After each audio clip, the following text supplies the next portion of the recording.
We'd love to ask folks on this honorable profession kind of how they got into public life and this path that you chose. I know that you worked for President Obama as an organizer back in the day. Is that where you caught the bug, or is that something that's been with you even before that? That was definitely the formative experience or the inspiration for me to be involved in politics for sure.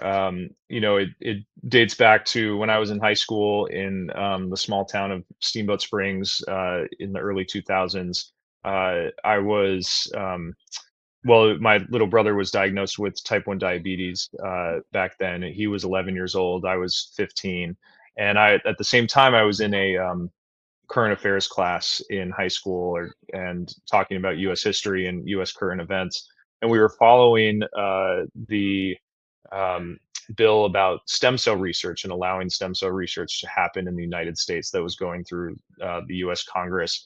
And at the time, I had learned that stem cell research could one day lead to a cure for type 1 diabetes for people like my brother. And so was sort of following that and never really understood or cared about politics before that. That bill passed the US Congress and was vetoed by President George W. Bush at the time. And that was the first time, and I was, understandably frustrated and upset about that and a little confused and naive probably. But first time I realized that, wow, what's happening in politics in this town way that I'd never been to, Washington, D.C., way far away from me, was impacting my life and my family in a small town in Colorado.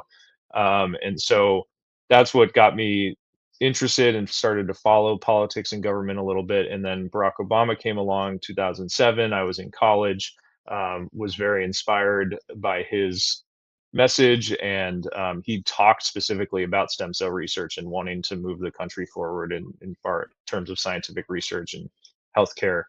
And so after my first year of college, I wanted to work on his campaign or do whatever I could. So I found an internship for his campaign in Denver and did that for a couple months. And then they offered me a job to stay on as a field organizer.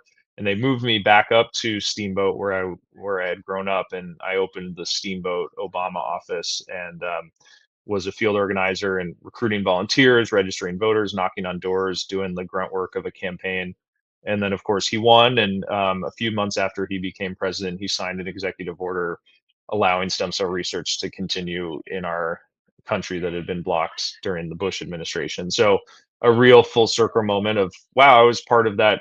I was a very small cog in that gigantic presidential campaign machine, but then he did the thing that I hoped he would do. And that doesn't often happen in politics, and it's easy to No. become cynical. But as a 19-year-old, I was inspired by that. So finished up school, worked on his reelection campaign in 2012, worked for a US congressman for a little while, and then ended up going to law school, and thought I was going to just kind of be um, a volunteer and sort of casually involved in politics. But then after I had started, um, I graduated law school and became a prosecutor, a deputy district attorney back in the mountains of Colorado.